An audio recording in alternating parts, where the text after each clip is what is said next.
All right, I'm here with Andrew Frezza. Andrew, you are the owner of CrossFit Palm Beach. Where are you sitting right now? I'm in Jupiter, Florida. I'm up in the office upstairs at the gym. So, do you know my good friend Jenny Orr? I do know Jenny. Yeah, she's right down the street. She did my level one and my level two. Yeah, so you grew up in New Jersey though. Well, you didn't grow up there, you were born there. Yeah, Where correct. where I'm New not Jer- I'm not claiming New Jersey, so where in New Jersey are you from? I was born in New Brunswick, and we moved down here when I was 3. But we've pretty much gone back every single year because I still have family up there. So my family was in Piscataway for a while. My dad went to Rutgers, and then they're now a little bit north of there in like Hackettstown area. Most people don't probably know where that is, but if you're in New Jersey, you might have heard of it.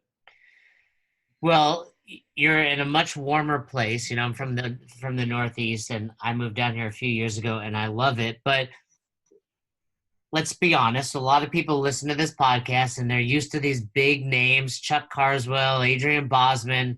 So maybe they're tuning into this and like, who is this Andrew Frezza guy? Right? You have big shoes to fill here. And Definitely. but a lot of coaches listen and a lot of box owners. And something very unique about what you've been able to do is create quite a facility there at CrossFit Palm Beach. Definitely. I think anytime I can be on a podcast or in the same conversation as Chuck Carswell, it's a pretty cool honor. So I'm excited about that. And, hopefully, if anything, what I bring to the table is this idea that you don't have to be, seminar staff. You don't have to have a name in our industry to build a successful gym and a successful box. So, we've been at CrossFit Palm Beach for 6.5 years now. My brother and I, we own the gym, Tony, and we built a successful business. Last year was by far our best year ever. We surpassed 7 figures in annual revenue last year, surpassed 500 members, which was 2 goals we had for a while. And we have a thriving CrossFit program. We have a thriving boot camp program that we call Beach Fit. It's been a good ride. And I think that we've done some good things along the way. We've made some mistakes, and I hopefully have a lot to share with you guys today that will help some affiliate owners out there just like me. Yeah, that's why we have you on here. And I guess the first question I want to ask you is a lot of box owners hear 500 members and they think that's impossible for them to get to. What have been some of the decisions you've made along the way that have allowed you to get to 500 members? Because that's challenging. I think this day and age, if a box has 100 to 150 solid members, they're doing a pretty good job.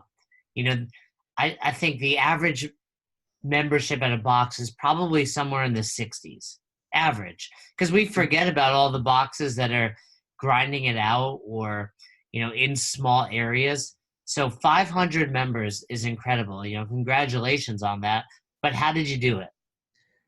That's a loaded question. Actually, right now we're in the process of finally like designing a really, really detailed staff handbook. And I was going through and creating like a year by year history for our gym. So I was just kind of revisiting some of the milestones along the way that kind of helped us get there. But I think the biggest one is just always putting our focus on the class experience. One of our core values here is the class comes first.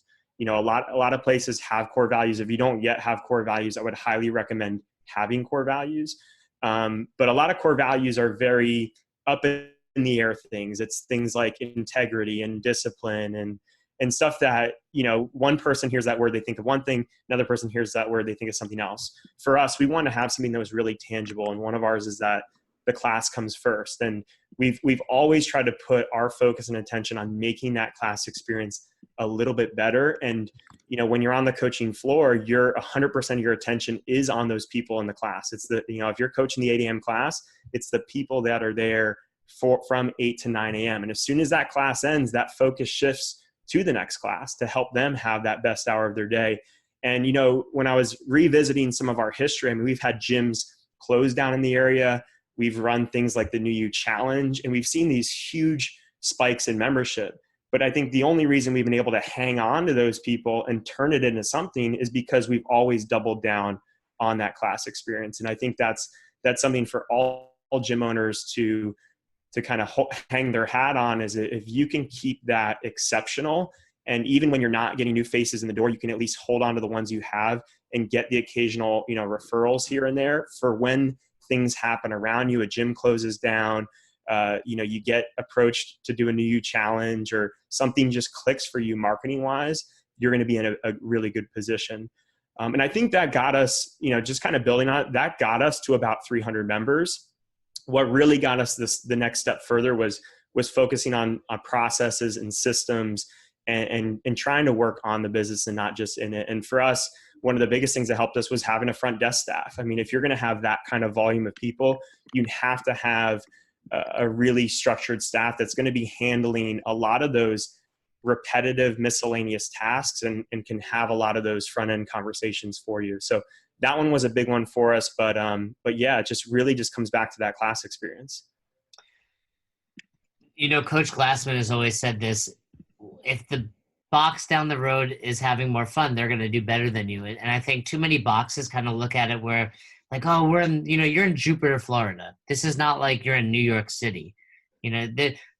You can have a thriving box anywhere. There's no, maybe there's a handful, but there's not many places in the United States that can support a box like that. Now, something you said that I want to really dive into is you make it the best hour of their day, which is, obviously the name of this show, but it's all about those people. How do you measure that? It's easy to say, hey, you can't be on your phone, focus on these people. But what are some things you do that trickles down to your coaching staff to make sure that culture is replicated for every hour that you're open? Yeah, there's definitely some structural things you can put into place to try to make this happen. So it's not just about what you're saying. Number one is meeting regularly with your team. We meet every single week with our team. Every single week, we try to incorporate some level of coaches development into those weekly meetings. So, you have your general housekeeping stuff, but there's some element of coaches development that we aim for at least 3 out of 4 meetings in every month. So you guys meet every week, your entire coaching staff? Yeah, we have 8 coaches right now. We meet every Thursday, 1:15, and we usually meet for about 75 to 90 minutes. How many of those 8 are full-time? They're all full-time now. So you have 8 full-time staff plus you and your brother. You have 10 full-time? No, we're included in that. My brother and I are included in that. Yeah. So there's 8 of you. So you're paying 6 people full-time salary. Yeah. And there's a little bit of a loose term with that full-time, in the sense of, for us, full-time means they're coaching at least 15 to 20 class hours in a week. They are doing some sort of role outside the gym, whether that be programming, social media, front desk, facility stuff.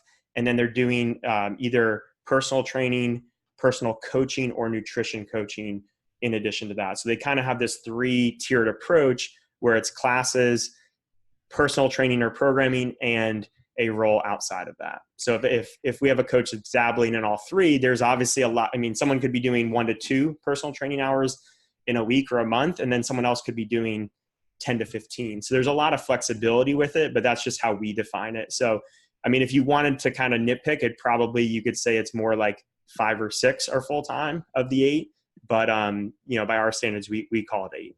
But that's their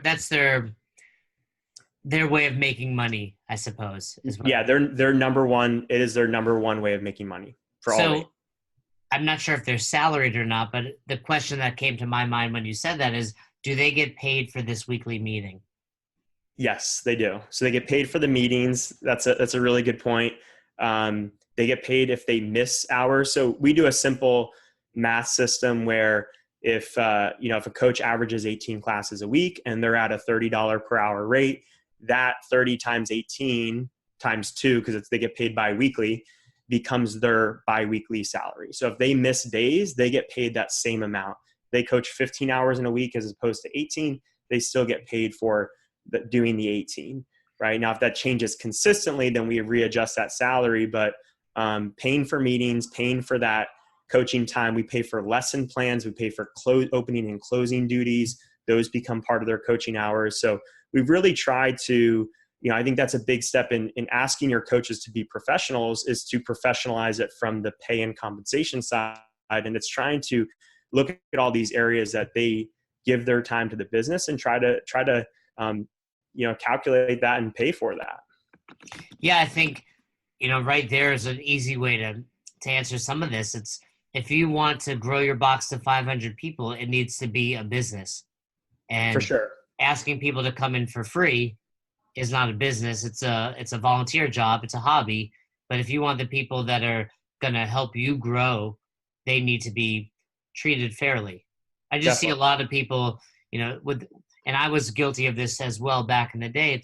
You have these expectations set because you're the box owner and you want it and it's important for you, but then you expect other people to show up for free. So it's really great to hear that. And beyond these meetings, what are some of the other things you do? So another big one is utilizing lesson plans. And then that kind of goes hand in hand with using Slack, which we use for our internal communication. So we use the Slack app. We have different channels on there for CrossFit and Beach Fit lesson plans. We have a general channel. We have a front desk channel. We have new faces and drop-ins channel. And that's where all of our internal communication happens. So that really helps to contribute to the team feel. Everybody's working together. And then it just opens up this huge line of communication, makes it categorized, makes it searchable, makes it really easy. And then the other thing is, so me and one of our other coaches do the programming each week still. And every Wednesday we have it finalized for the next week with the coach's notes as well as purpose notes. So actually our members get notes about the workout of, hey, this is the goal for today. This is why we're doing this. This is the focus.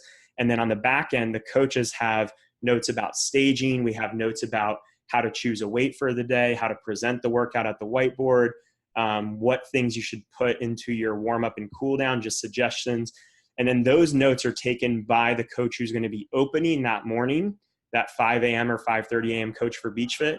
And they're creating a detailed minute-by-minute lesson plan the night before that everyone can follow through the day. So my big thing with this is it's not just good enough to be great. It's probably better to be really good and consistent than to be 100% amazing. I'd rather have a staff that's 95 to 98% of the way there, but it's super consistent from the 5 a.m. class to the 7 p.m. class than to have these superstar coaches that really make something their own and change it, but then it looks really different. Now, with that said, it's not so rigid that you can't bring a personal coaching style to the table, but it is very structured where if you took a 5 a.m. class or a 4 p.m. class, you're going to have a very similar experience each day. No, I think that's important. And that's, I love the idea. I know some other coaches out there don't agree, but I love the idea of coaching different hours. Some people say a coach should coach every day at 8 a.m. or every day at 3 p.m. But I love the variety. I love when I show up to a box and I get a new coach. And the only way you can make that happen well is if you have that consistency. Now, you must spend a lot of time on the programming, the timelines, the minute-to-minute breakdown, like you said. Why do you do that versus getting other programming? There's plenty of other good programming out there, be it for free or paid. We've had some people on the show from Ham Plan to NC Fit, to warm up and workouts. Why do you do your own still? That's a really good question. It would be a lot less expensive and time consuming for us to outsource at this point. Yeah, for $150, it's done for you. For sure. I think one of the things that we really love is that we have this 6.5-year history built up. And I think when you have recurring themes and recurring benchmarks that happen throughout the year, and after a while, your programming starts to tell a story. And I think if you can evolve that story more so than change it completely, then I think the members really, the ones who have been here a while, really latch on to that. Also, I just see it as a great way to develop our team and to be able to do that with one of our staff and a couple of our staff to have those conversations about programming. It's developing a skill set that they can take to other things, whether that be coaching on the floor or something that we're doing now. We're doing individualized programming through Active Life. And now a lot of these coaches have the skill set of programming because they've been working on it more. But it's something, honestly, I've thought about all the time. I go back and forth on. There's been times where we've followed something like CompTrain and just kind of made it our own. We kind of take their workouts and then make 2 or 3 tweaks to it throughout the week and kind of do it as is. But we're just kind of in a nice groove right now where we're doing it ourselves, and we really enjoy it, and the members are liking it. So yeah, I wish I had a better answer, but I don't, it's not something where we definitely wouldn't do it in the future. I can't say that's a sure thing. It's the old adage of if it's not broken, don't fix it. I think to my days of box ownership and think, well, if I can save all that time of programming and like you said, the timelines, it's worth it. But I also think there's value to what you're doing, and I think you're developing your coaches. And when your coaches have to think about the timeline and the breakdown, it's very valuable. And it's every box is unique, so you're able to program for your equipment, for your space, etc. Yeah, that's one of my things that I encourage, because I've talked about this a little bit with other podcasts or my podcast, is if you are getting outsourced programs, you have to do the extra 10 to 15% to customize it to your space. Absolutely. Yeah, I mean, one that we had to do as we grew was putting a ton of time and effort into staging and putting a ton of time and effort into setup, because if you want to design a workout for now a max class of 30, potentially 35, it's a completely different mindset than, knowing you have all the space in the world, you're going to maybe have 8 to 10 people in class. If we follow NC Fit at the box I'm at. They use NC Fit, has a beautiful app, etc. But oftentimes the busier classes are doing a different workout because, they don't care how many rowers or bikes we have. Mm-hmm. They just put out the programming is solid. But if we don't have enough rowers, we have to change something.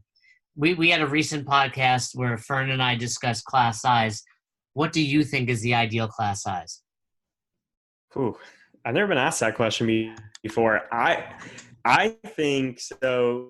Maybe this might go against what some people think is. I think in general, bigger is better. And I think that no matter how many people will complain at times that they didn't get enough individualized coaching or they want more individualized attention, I think what people really want is a high energy experience where they're surrounded by other people who are pushing themselves, throwing down, and people want to be at a place that other people want to be at, right? Like the empty bar, the empty nightclub usually stays empty until it hits a critical mass, and then everyone wants to get in and no one can get in. Like our 5 a.m. class is such a good example. It's by far our busiest class. And I mean, who wants to wake up that early to train? But like it became the busiest class because we had this nice core group of people that came and threw down hard and pushed themselves every day. And there's plenty of other class times that people could make time for at more convenient times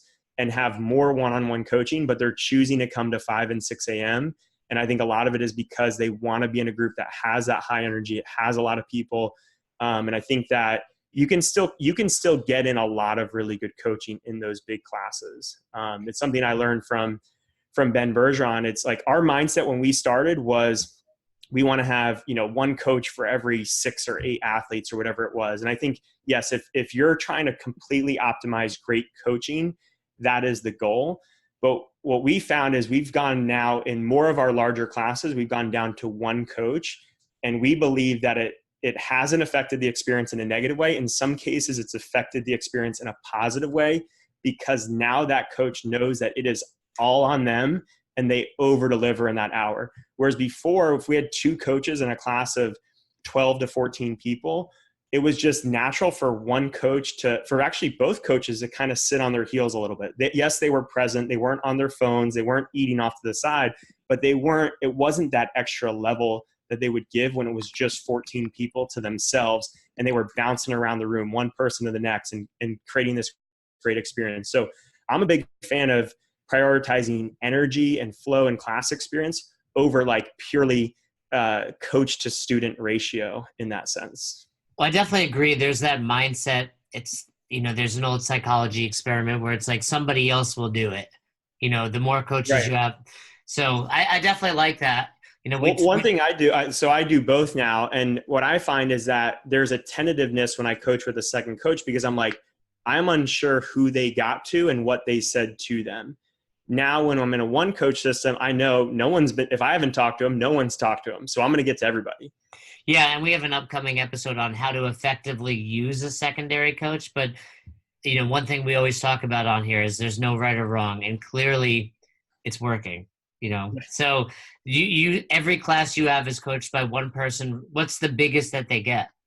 Usually the way we do it is if a class averages 15, 16 or less, we're going to have one coach in it. If it averages more than that, then we're going to have two coaches in it. And for the most part that means our 5 and 6 a.m. have those two coaches. A lot of our other classes don't. Weekend classes have it as well. Our beach fit classes, which is our boot camp classes, always have one coach no matter what. And those can be a little bit bigger as well. But the nature of those having simpler movements in them, we found that they can definitely get by with one coach and still have a great experience. Well, coincidentally, we said, most coaches can't coach more than 15 to 20 people. So there you have it. You're spot on with that. Have you ever had to fire a coach? Yeah, we've fired a couple and kind of mutually parted ways with others that you could probably argue were fired. Yeah, like you're fired, no, I quit type of thing. Kind of a little bit. It's what I've learned is that as we start to communicate more often and hold a higher standard, coaches will realize that they can't meet that standard. And that's things like shining our core values back at them very often, whether that's in meetings, group meetings or one-on-one meetings, and just kind of reiterating what's being asked of them all the time. And if you do that enough, and you do that, especially in a one-on-one setting, you're going to realize who can't meet those expectations and who can. So yeah. You've thrown out core values a lot. So let's talk about that. What does that mean? What does that mean? That means you have specific values, specific attributes that you decide are going to guide all of your decisions within the business, whether that be new initiatives you want to add, new programs you want to add, things like that, whether you want to expand, whether you want to add new equipment, whether you want to hire and fire a coach. All these different things in the business can then be run through this checklist of core values. We're in the process of actually hiring a coach right now, and I'm basically reading and rereading our core values 4, 5, 6 times a day and reviewing that with them. And we have a core values worksheet that we send to all new hires where they have to self-evaluate them on each of our core values. And then we also do quarterly meetings with our current employees of how do they match up to those core values. And each one we try to break down specific attributes within that. So it's not, again, it doesn't just be this pie in the sky thing, but it feels very actionable. So I can just run down the list of ours really quick. But Our before first you do one is before family. you do that, Okay, go ahead. I know I love it, and I'm a big fan of it, which is why I asked. I sat down with my mentor, and we talk about values. We use a deck of cards, and there's a value on each card, and you kind of go through, eliminate the ones that aren't important, keep the ones that are. Is that how do you go about finding yours before you tell us what they are? Because there's so many values out there, right? So how did you find the right ones for CrossFit Palm Beach? We followed the process in the book Traction, which that was one of our turning points, is kind of reading that book Traction and implementing what we could. It's kind of laughable at how little of that book we have implemented. There's so much in that book. And we didn't really implement that much of it, but core values was a big one. And having like a 10-year vision and very structured goals throughout the year is kind of the big 3 that we stuck with. But the thing that they recommend is keep them simple enough that you could remember them. Really, I think we've kind of maxed out the most you could have, which is 6. You really don't want to. Ideally you have more like 3 or 4 of them. But if you have 5 or 6 that you really love, you can have that many. But the goal is to get them on paper, and then it really should take 3 to 6 months to evolve and shape those values. And we're still adding and tweaking little things. We haven't eliminated a core value anytime recently, but we've definitely added and kind of reshaped those things or redefined what are some of the actions that might fall under that value. Yeah. So you're talking about Traction, the book by, I believe it's Gino Wickman. Gino Wickman, yeah. I was recommended it actually by Connor Murphy, who was just on the podcast as well. So what are the values of your box? So the first one is we are a family. So that's like greeting people at the door, making people feel welcome, remembering names, stuff like that. Then we go into team over individual. So to me, that's, if there was one that's the most important, it's that, because so little can happen if you have selfish people. You need people that are bought into the team. And one of the things I've learned about team over individual is being a team player doesn't mean just being willing to do stuff that betters the team that doesn't better you or might not better you. It's a good team player gets excited for that. They don't even care what happens to them. They're so excited to do something that helps the team that it's not even just a willingness, there's an excitement there. Number 3 is the class comes first, and that affects all decisions from what equipment we buy to how we structure rules around open gym and stuff like that. We have number 4, which is, I'll probably get these out of order, but growth mindset. So that's like listening to podcasts like yours, reading books, stuff like that. Extreme ownership is another one. And that goes down to probably the most important piece of that is no gossip. Gossip is something that we found can tear down a gym faster than anything. It's really, really hard to do.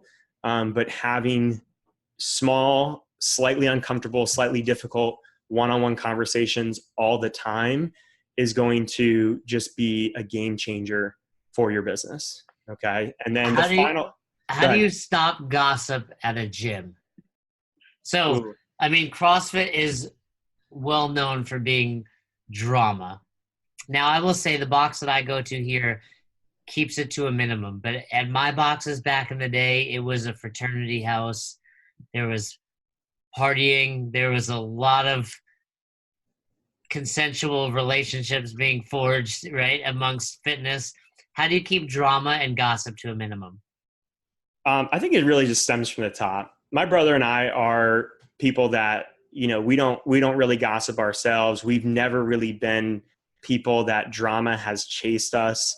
It's something I see now where I'm hiring is just certain people, drama just chases them around everywhere. And it's usually the person that says, I hate drama. If you hear that statement, that's a good sign that you don't want that person on your team, because drama chases them everywhere they can go. But, we're not immune to it. There's definitely some here. And with 500 members, it's impossible. But I think it just really comes from leading from the top. And when stuff comes up in coaches meetings, like one of the things we're big about in coaches meetings is like, when we bring up a member, let's try to quickly, we have to bring up negative stuff that looks like gossip in a meeting about members, because we're bringing up problems that we want to solve. But let's quickly establish what it is we're trying to solve and work towards a solution.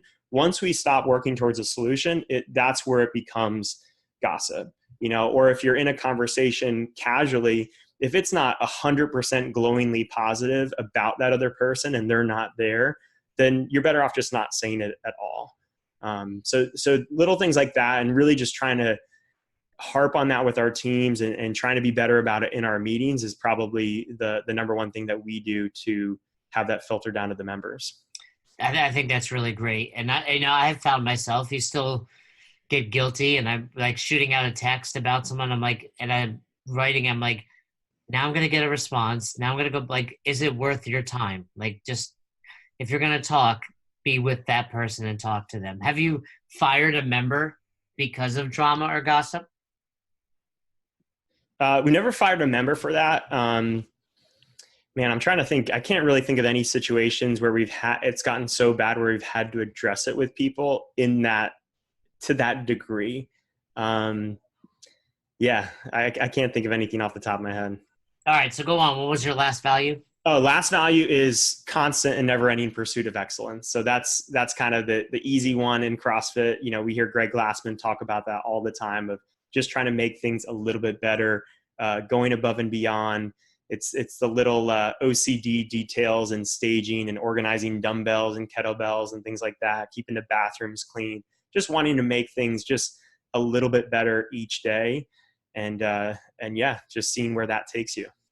Yeah, he used to say, show me your bathroom and I can tell you what type of affiliate you run. And that was something I held on to very early on. Now, with the programming that you put out there, do you take your classes? Yes. And that's a huge part. So that's probably the next piece of what we talked about. We talked about regular coaches meetings. We talked about using Slack, creating lesson plans. The next piece of that is having everyone on staff that is regularly taking classes. I think this is such an important piece. My brother and I have been doing this since the beginning, and there's so many different layers to it. Number one, I think it is your best coach's development tool. If you want to learn how to be a better coach, and the primary thing you're coaching is group classes, then you need to be getting in group classes yourself, because you're going to be able to experience it from the member side of things. It doesn't matter how much thought and effort you put into the planning side and lesson plans and all that. You're going to find out things when you take it and when you're in the other side of the equation that you never knew was there until you actually experienced it. So getting in classes is huge for coaches development, picking up stuff from your other coaches that you can then use in your classes. A good example is tomorrow I coach the 9, the 10, and the 4.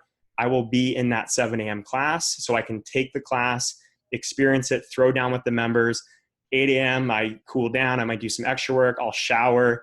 And then my 9, 10, and 4, I'm going to be ready to go. And I guarantee, because I took that 7 a.m. class, there's going to be something that I do just a little bit different or better than I would have had I not taken that class. I agree. And I find actually often I coach on Thursdays, and I rest most of the time on Thursdays, so I don't get to hit the workout. And it's harder for me because I don't have that experience of having hit class first. And I typically like to before I coach it. Exactly. It makes such a difference. Another big piece of it, I think it's an integrity piece. I think every day we're at the whiteboard, we're salespeople. We're telling our members in more or less words, we're saying, this is what you need to do to get fitter. And if you do something else, to me, that's sort of breaking integrity. I think there's rare situations where you have an injury, you're training for a specific type of competition that might need to get away from classes here and there. But I think those things are so few and far between. And I think that integrity piece is really huge. And then just from a buy-in to the community, remembering and learning names, and that breaking down those barriers between you and your members and throwing down with them is another big piece of it. So yeah, right now in our coaches contracts, it says you're required to take classes 3 times a week at the minimum. When we hire, we want coaches now that look at that number and laugh at that. They go, 3 classes a week, I'm going to be in one every day. That's not a big deal. Like that's what we hire for now. And it's something that if someone checks every other box, they check every other box of our core values, but they don't check that box, we probably won't hire them. We won't hire them, actually. Is there any box they can not check and still get hired? There's always gray area with certain core values. Like when someone's like, man, I played baseball growing up. I played soccer growing up. I miss the team sport environment. I love that aspect. I'm just not getting enough of that at my current gym. I would love to be a part of a team that is just working towards, being one of the best gyms in the world every single day. You hear stuff like that. And then you hear people from like an extreme ownership standpoint that are like, yeah, I struggle a little bit with gossip. It's something that I know I could be better with. And that's usually a good sign. That's someone that's not going to be perfect with it, but wants to improve. But like, that's a box that I would say they don't quite check yet, but they're certainly on their way to being able to check that box. Yeah. John Gilson calls that conscious incompetence, when you're aware of what you're not good at. So yeah. Your box is thriving. You created Rockstar Coaching. So your way of helping other boxes develop their coaches as well. And I'm looking through some of the things you cover. Really interesting, really awesome stuff. Talk to me a little bit about some of these tools for remembering names and connecting with clients on a deeper level. So what are some things you preach in order to make that happen?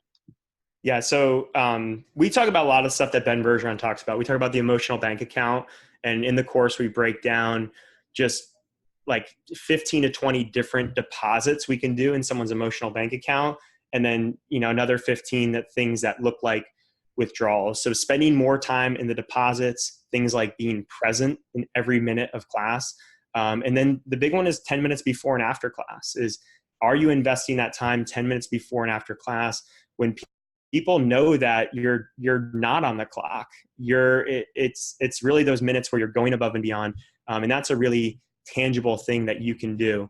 When it comes to remembering names, it starts with when you first learn someone's name, taking them in visually. So if I'm hearing your name, Jason, I'm going to be looking at your beard, your mustache, your hair. I'm going to get this really good visual snapshot of you, because we're much better at visual recall than we are at just repetition. And if I repeat Jason, Jason, Jason in my head, that's not a bad thing. It's going to help me in the short term remember your name. So when I walk away, it's not already gone. But I need to get this really good visual representation of you. And then one of the things that I love to say is like, if I hear your name, Jason, is like, oh, is that spelled normal? Do you have a Y in it? How's it spelled? Are you asking? Yeah, I'm asking. The typical Jason, Jason. Jason. Okay, perfect. So that gives me a second visual. So not only do I have you as the visual, but I actually have your spelling now as a visual in my head. And then I'll try to, just so again, I don't lose that name during that conversation, I'm going to say, it's been great talking with you, Jason. Hope you're looking forward to the workout today, Jason. I'll say your name a couple times without being awkward. And then as soon as I walk away, I'm writing your name down. I am getting that down on paper. Just yesterday we did a Memorial Day workout. We had a lot of drop-ins. I'm writing names down for our coaches to make sure that they have it, because I met some people at the front. Like, I'm doing those things all the time. And then the last thing you can do is get some sort of connection with it. So I might connect you to a friend of mine that also has a beard and a mustache and something similar. I might think of another Jason that I know in the gym and start to kind of pair you in my mind with them. And I'm going to do these things sort of visually to help me remember names. And usually a combination of all those things will help. I still forget a lot of names. And then the last piece of it is, don't be afraid to ask. You have this, I don't think you ever want to think of it too much like a window, but I think you have a window of 3, 4, 5 opportunities where you can re-ask someone's name before it's awkward. And I think most people, by the time they get to the second or third, they think it's awkward when it's not. And then they don't ask, and then they don't get it. And then they go, months and years without knowing someone's name. That's exactly what Fern and I said on our episode about that. It's like, what's more awkward, at not asking, or, 7 weeks later having to admit you don't know their name? Yeah. But I think it's a little bit of cheating if you're only putting me in other classes with people named Jason with beards and mustache. It's a little easier to remember someone's, hey, you're in the Jason class, so it's a lot easier. Yeah, I do that with partner workouts. You have to partner with someone that has the same name as you. That's one of the benefits of having 500 members. You always have a duplicate name in the same class. That's true. So you mentioned, though, in there, maximizing 10 minutes before and after class, and it's off the clock. Are you actually paying your coaches for that time? Yes and no. I mean, we pay well for our classes, at least based on what I've seen in this industry. And we do feel that, yes, we're paying for that time, the 10 minutes before and after class. It's just, there's so many opportunities there. One of the things that my personal goal, and we talk about all the time, is like, I don't want my first interaction in a class to be me telling you something you could do better. I want my first class to be, or my first interaction to be a hello, hey, how's it going? How are you feeling? Are you sore from Murph the other day? how are you going to attack today's workout? I want to have that little check-in first prior to that. So if I get, for an 8 a.m. class, if 8 a.m. rolls in and I've talked to no one prior to that, then I have to spend the warm-up doing that. And I have to spend the strength and skill work, if there's some, doing that. Now, if I've done all that stuff in the 10 minutes prior to class, now I can begin to coach a little bit in the warm-up. I might still include some of those relationship building pieces. I just saw someone was on vacation. I might slip that in as I'm walking past them in a warm-up and see how that went. But for the most part, I want to begin coaching a little bit. I want to begin going a little bit deeper. And if we can get that initial interaction out of the way, then we're just going to be more successful in that hour. And there's always going to be little things that you have no idea that are going to come up. They're going to come up in those little conversations that's going to allow you to deliver a better fitness experience in class. And that's what I think not enough people get, is that they're not mutually exclusive. You don't have the relationship building side and then the fitness side. Most of what we're doing in here requires a deeper connection. Most of your veteran athletes, they've heard knees out a million times. It's not that they need to hear it another time. There's something else there that's preventing you from getting that progress with them. And those little tidbits you can learn before and after class is usually that missing link. Yeah, I mean, what you're defining is just connecting with other humans. I was just on a podcast talking about that with nutrition. So much of it isn't about the food or the nutrition. It's about understanding other human beings. So when it comes to those 10 minutes, is that required? What's the expectation? A coach is coaching the 4 p.m. class. Do they have to be there by 3:50 and stay till 4:10? How do you define that for your coaches?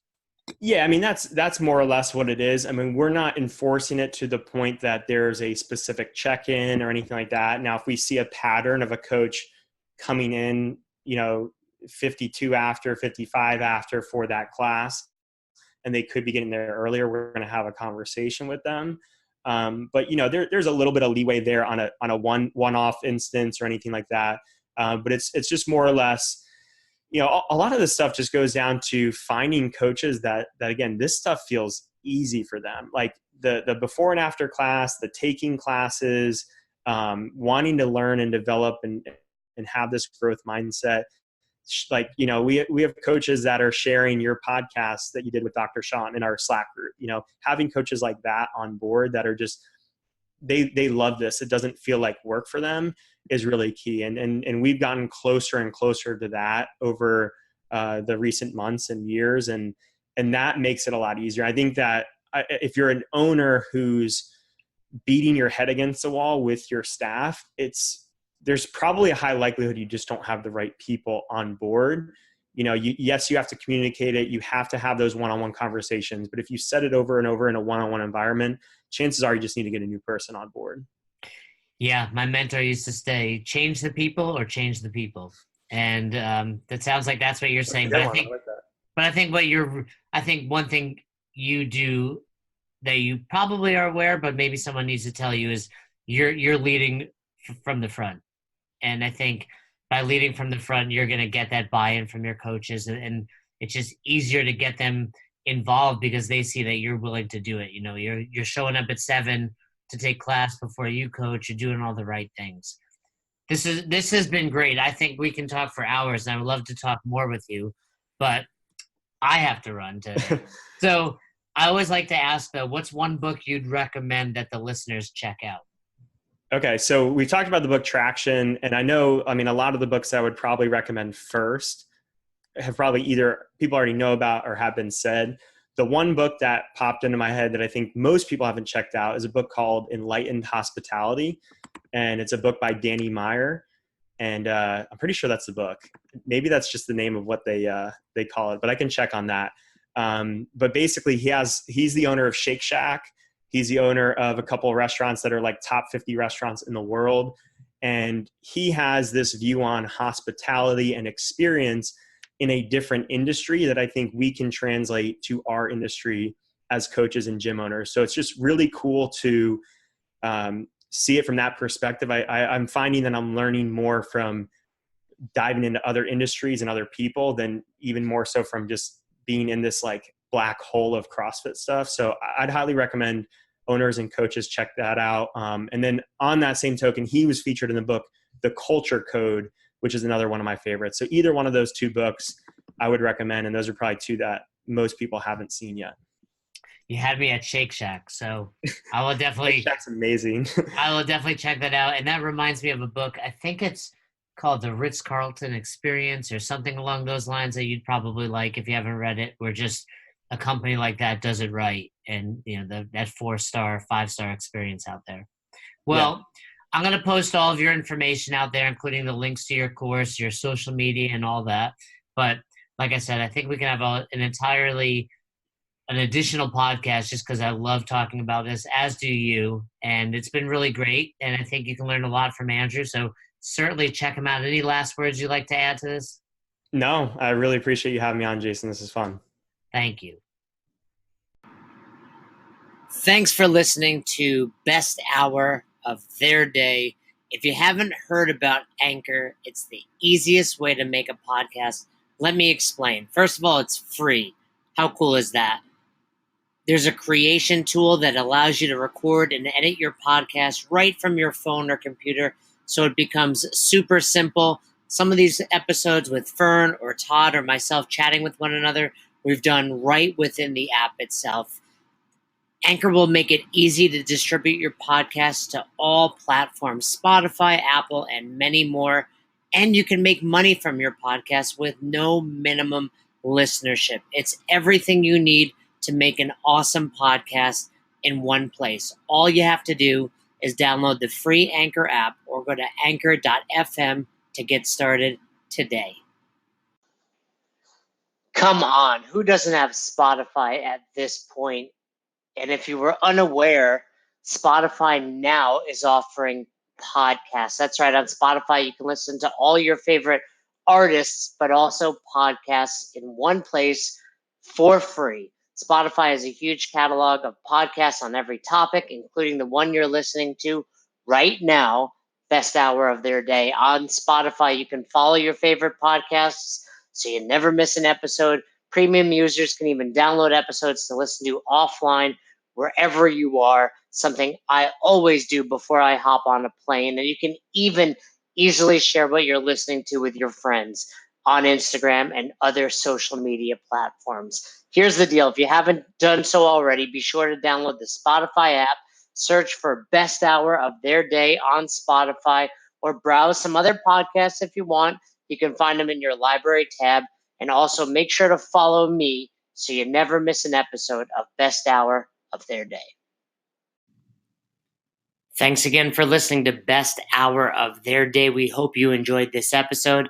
And if you did, one more time, please leave us a review on Apple Podcast and send us any feedback you have to @besthouroftheirday on Instagram and besthouroftheirday@gmail.com if you want to shoot us an email. We appreciate you. Thanks again. Have a great rest of your day.